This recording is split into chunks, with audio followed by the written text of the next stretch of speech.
screaming in my head.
Let it be sworn in. Gotta make it stick, working like we blue collar.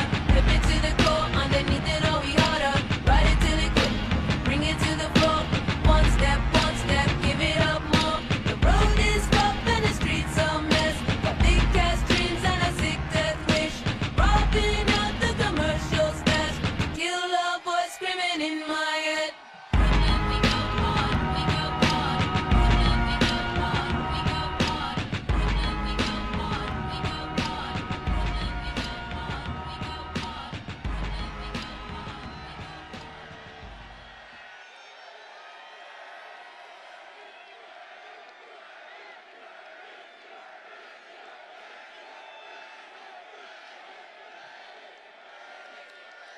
Brooklyn, thank you.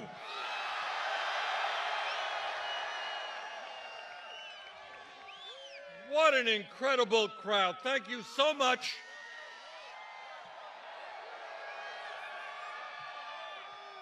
Let me thank Akilah for her wonderful rendition of the Star-Spangled Banner. Let me thank Scott Shawson, who is standing up not just for the workers in Erie, Pennsylvania against corporate greed, but for every worker in America. Scott, thank you very much. And let me thank Representative Terry Alexander of South Carolina. And Terry is right. This is going to be a 50-state campaign. We're not going to concede one state to Donald Trump. And let me thank my very good friend, Nina Turner. Nina has been with me all across this country. Nina has helped develop one of the great grassroots organizations in this country, Our Revolution. And Nina is mobilizing people from one end of this country to the other. Justice. Nina, thank you very much. And let me thank Shaun King. All over this country, and I'm going to say a few words about it today and more tomorrow, people understand we have a broken criminal justice system. And there are few people in America more than Shaun who are fighting to change that system. Shaun, thank you. And lastly, let me thank my wife and my family. Thank you, Jane and Levy and David and Heather and Karina and all my beautiful 7 grandchildren for the support you've given me.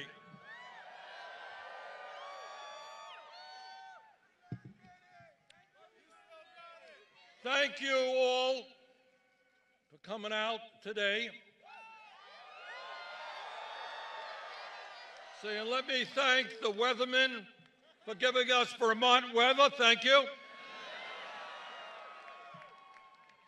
And thank you all for being part of a political revolution which is going to transform America.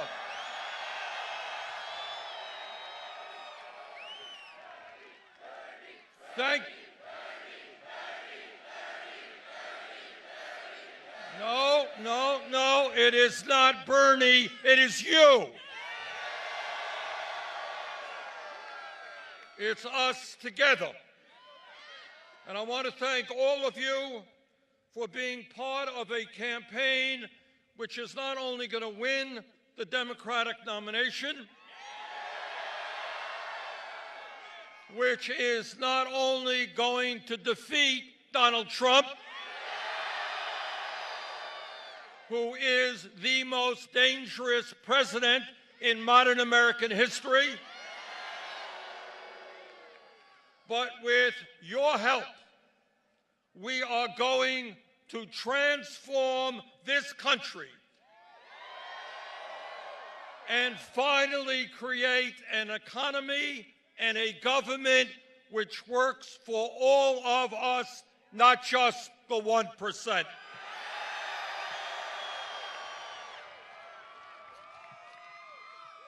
Today, at our very first rally, I want to welcome you to a campaign which says loudly and clearly that the underlying principles of our government will not be greed, hatred, and lies.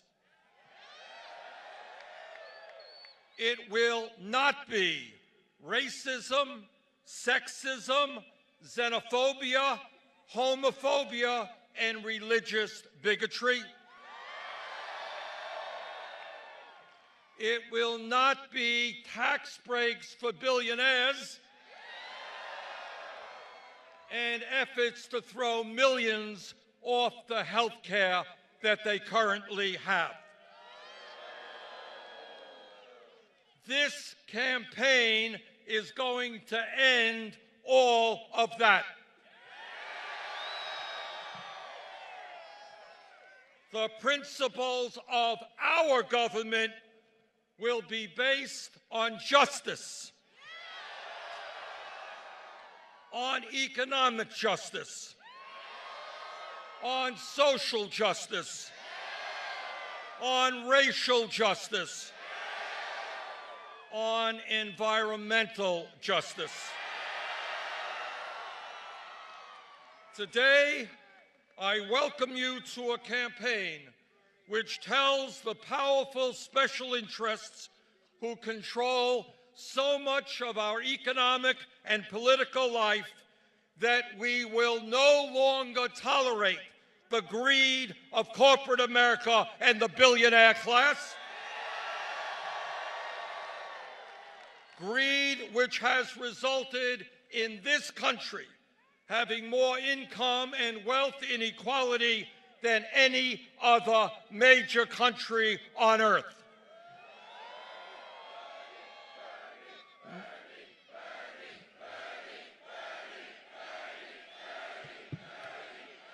No, we will no longer stand idly by and allow 3 families in this country to own more wealth than the bottom half of the American people.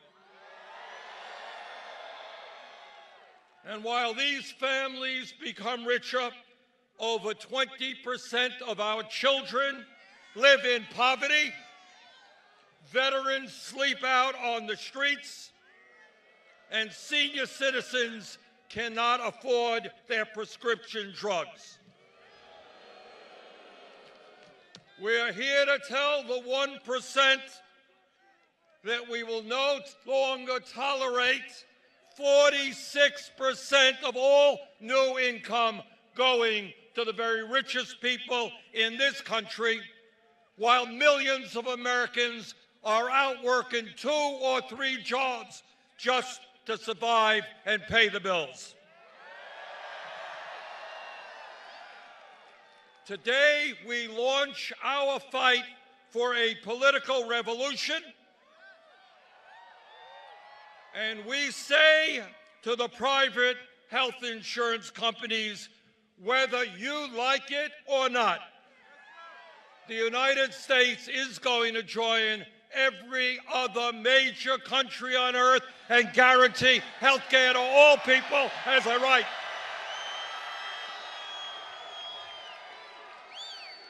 And you can spend all of the money you want against us. We will have a Medicare for all single-payer system.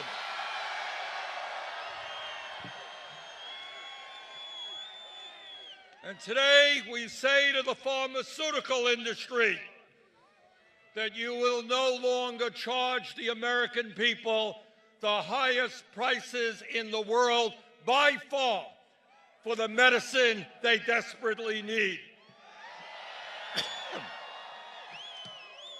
Whether you like it or not, your greed is going to end, and we are going to lower the cost of prescription drugs in this country.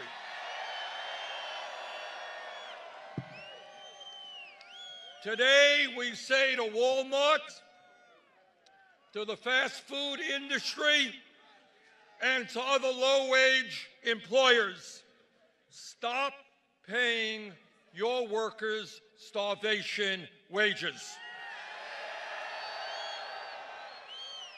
Yes, we are going to raise the minimum wage in this country to at least $15 an hour. And we are going to make it easier for workers to join unions.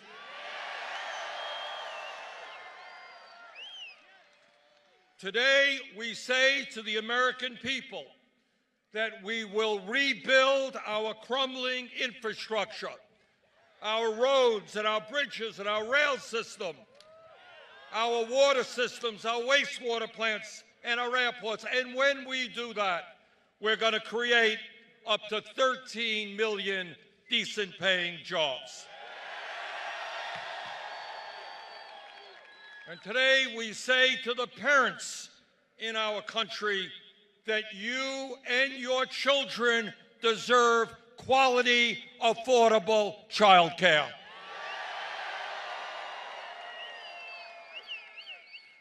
And today, here at Brooklyn College, we say to young people all over this country, we want you to get the best education you can, regardless of your income. Good jobs require a good education. And that is why we are going to make public colleges and universities tuition-free.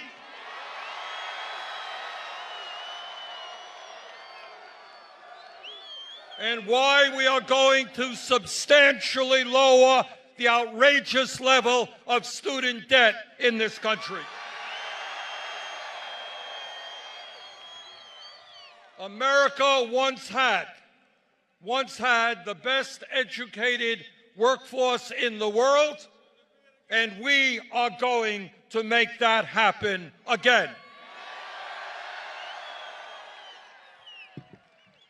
And today, we say to our senior citizens in Vermont, in Brooklyn, in California, we know you cannot survive with dignity on $14,000 a year Social Security. My Republican colleagues in the Senate want to cut Social Security benefits. Well, we've got some bad news for them. We're going to raise Social Security benefits.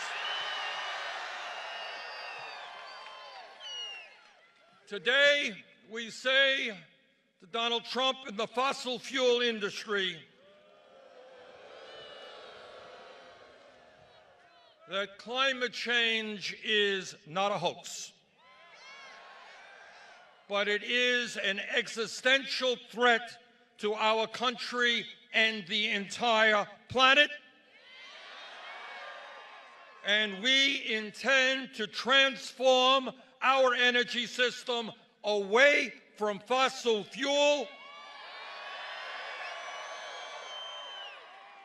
and into energy efficiency and sustainable energy. And when we do that, we're going to create millions of good-paying jobs. All of us and every person in this country has a moral responsibility to make certain that the planet we leave our kids and our grandchildren is a planet that is healthy and habitable.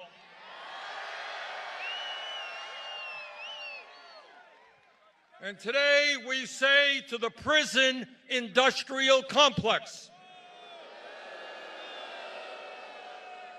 that we are going to achieve real criminal justice reform in this country. We are going to end the international embarrassment of the United States having more people in jail than any other country on earth. Instead of spending $80 billion a year in jails and incarceration, we are going to invest in jobs and education for our young people. No more private prisons. No more profiteering from locking people up. No more war on drugs that has destroyed so many lives. No more keeping people in jail because they are too poor to afford cash bail.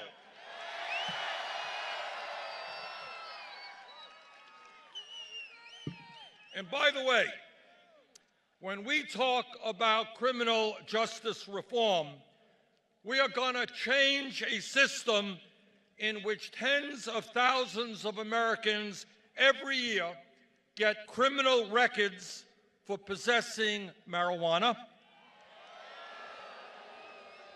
but not one major Wall Street executive went to jail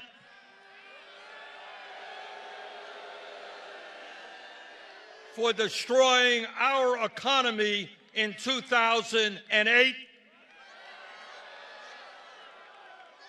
No, they didn't go to jail. They got a $1 trillion bailout. Today, we say to the American people that instead of demonizing the undocumented immigrants in this country, we are going to pass comprehensive immigration reform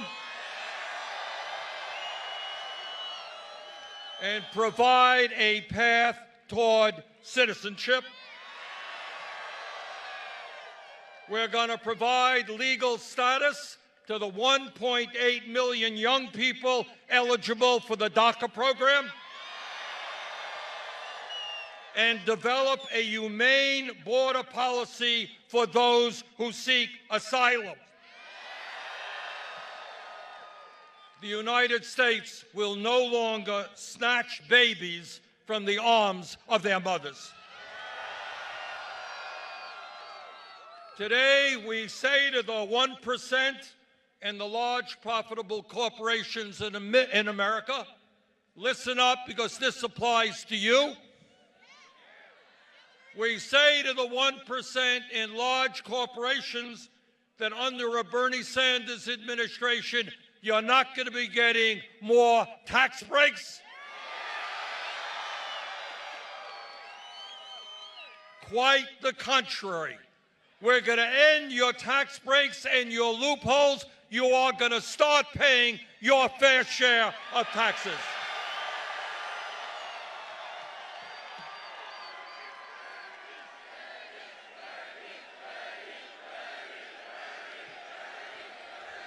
We will no longer accept the absurd situation where large multi-billion-dollar corporations like Amazon, Netflix, and General Motors pay nothing in federal income taxes. And we're not going to allow these corporations and the billionaires to stash their money in the Cayman Islands and in other tax havens. Yes, the wealthy and multinational corporations will start paying their fair share of taxes. We're going to end austerity for working families and bring a little austerity for the wealthy and the powerful.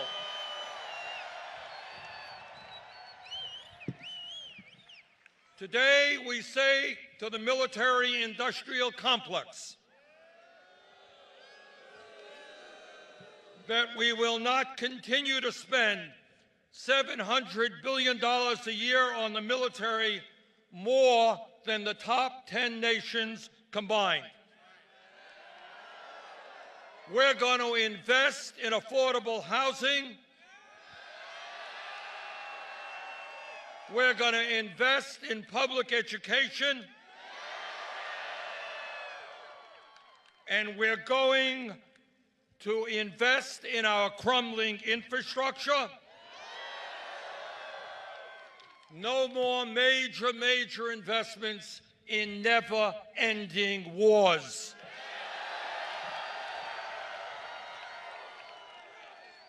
Brothers and sisters, we are going to win this election not because we have a super PAC funded by billionaires. We're going to win this election because we are putting together the strongest grassroots campaign in the history of American politics.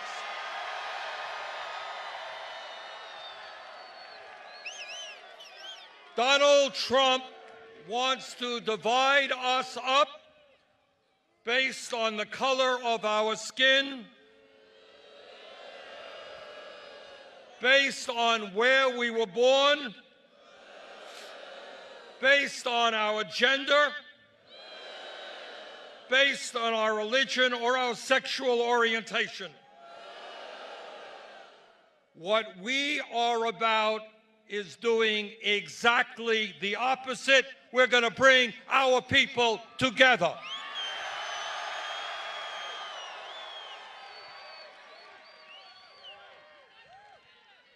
Black and white, Latino, Asian American, Native American, gay and straight, young and old, men and women, native born and immigrant, we are together.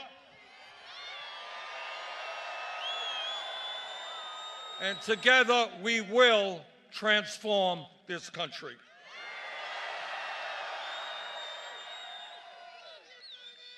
If I might take a moment as I return here to the area that I was born, let me say a few personal words.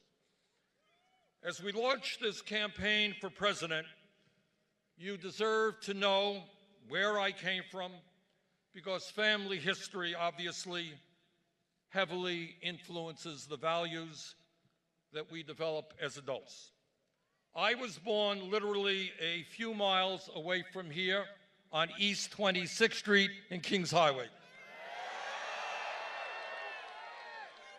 And my family and I lived in a 3.5-room rent-controlled apartment. My father was a paint salesman who worked hard his entire life, but never made much money. And my mother raised my brother and me. I learned a great deal about immigration as a child because my father came from Poland at the age of 17 without a nickel in his pocket, without knowing one word of English. He came to the United States to escape the crushing poverty that existed in his community and to escape widespread anti-Semitism. And it was a good thing that he came to this country, because virtually his entire family was wiped out by Hitler and Nazi barbarism. I am not going to tell you that I grew up in a home of desperate poverty. That would not be true. But what I will tell you is that coming from a lower middle-class family, I will never forget about how money, or really lack of money, was always a point of stress in our family. My mother's dream was that someday our family would move out of that rent-controlled apartment to a home of our own. That dream was never fulfilled. She died young while we still lived in that rent-controlled apartment. My experience as a child living in a family that struggled economically powerfully influenced my life and my values. I know where I came from. And that is something I will never forget.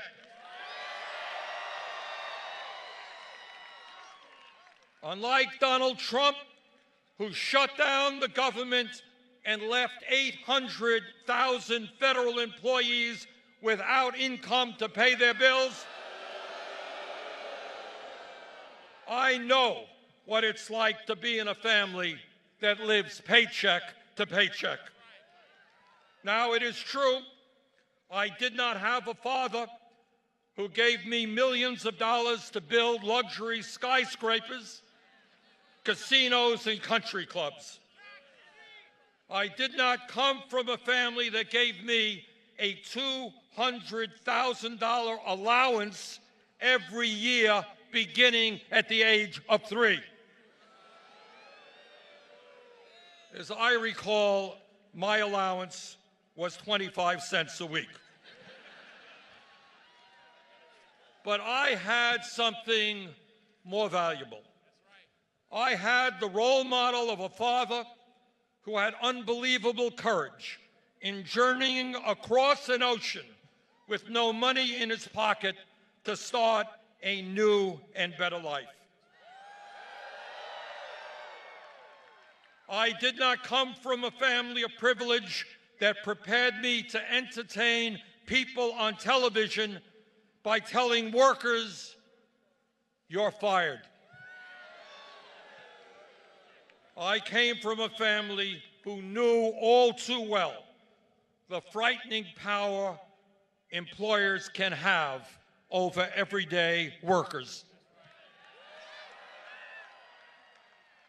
I did not come from a family that could afford to send my brother and me to an elite boarding school. In fact, I was educated proudly in high-quality public schools here in Brooklyn, and began my higher education right here on this campus. I should also mention that my brother Larry graduated from Brooklyn College. I did not come from a family that taught me to build a corporate empire through housing discrimination. I protested housing discrimination, was arrested for protesting school segregation, and one of the proudest days of my life was attending the March on Washington for Jobs and Freedom led by Dr. Martin Luther King, Jr.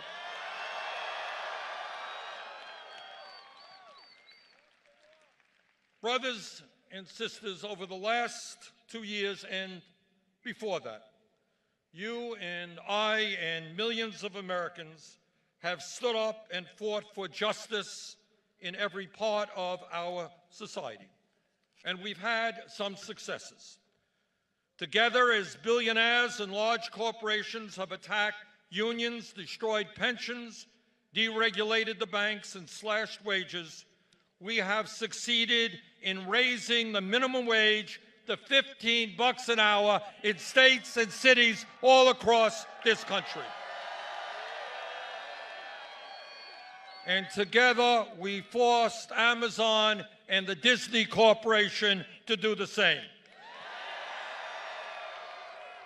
And together, we have stood with teachers all across this country who went out on strike to fight for better schools for their kids. Together, as the forces of militarism have kept us engaged in never-ending wars, we have stood together and fought back. For the first time in 45 years, we have utilized the War Powers Act to move us forward to end the horrific Saudi-led war in Yemen.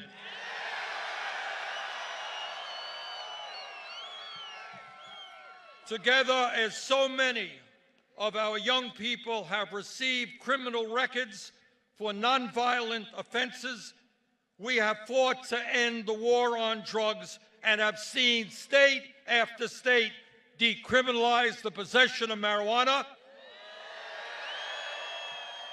and are beginning to see states and communities expunge the records of those who are arrested for marijuana.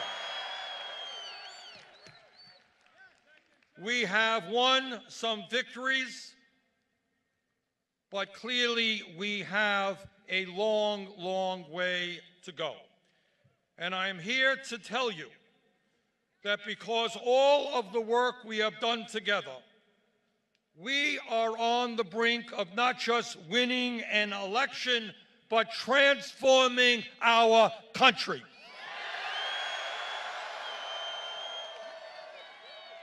And let me tell you a little of what that means. When we are in the White House, we will enact a federal jobs guarantee to ensure that everyone in this country is guaranteed a job. There is more than enough work to be done in this country. Let's get it done. When we are in the White House, we will attack the problem of urban gentrification and build the affordable housing this country desperately needs. When we are in the White House, we will end the decline of rural America. We will reopen rural hospitals that have been closed. And we will make sure that the young people in rural communities have decent jobs so that they can remain in the communities that they love. When we are in the White House, we are going to end the epidemic of gun violence in this country. And we are going to pass the common sense gun safety legislation that the overwhelming majority of Americans want to see. When we are in the White House, we're going to address not only the national disparities of wealth and income, but the racial disparities of wealth and income. We are going together to root out institutional racism wherever it exists. Not only will we end the cowardly outrage of voter suppression, we're going to make it easier for people to vote, not harder. When we are in the White House, we are going to protect a woman's right to control her own body. That decision is a woman's decision, not the federal government, not the state government, not the local government.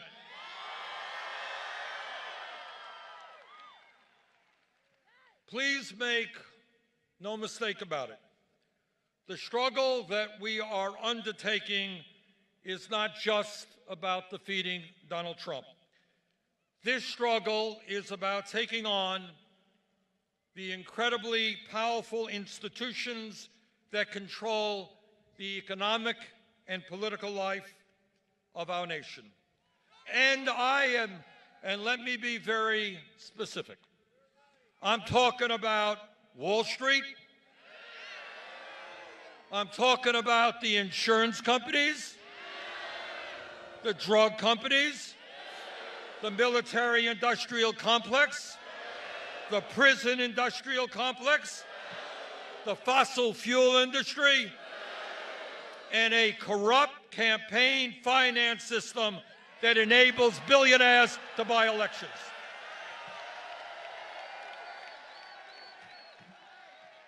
Brothers and sisters, we have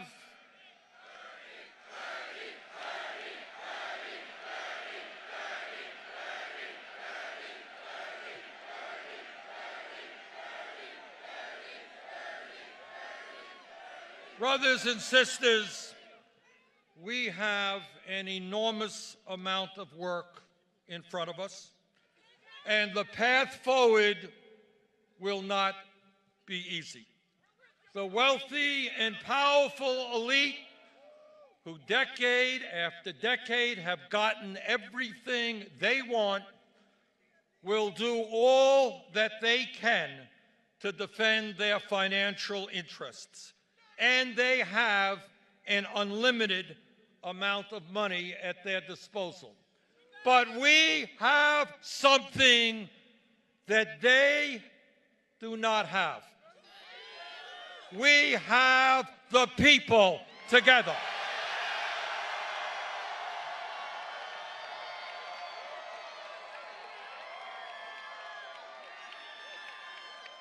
So this is what I believe.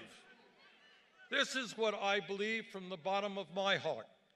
If we do not allow Trump and his friends to divide us up, if we stand together, Black and white and Latino, Asian American, Native American, if we stand together, urban and rural, North, South, East, and West, if we stand together not as red state and blue state, but as working people fighting for dignity.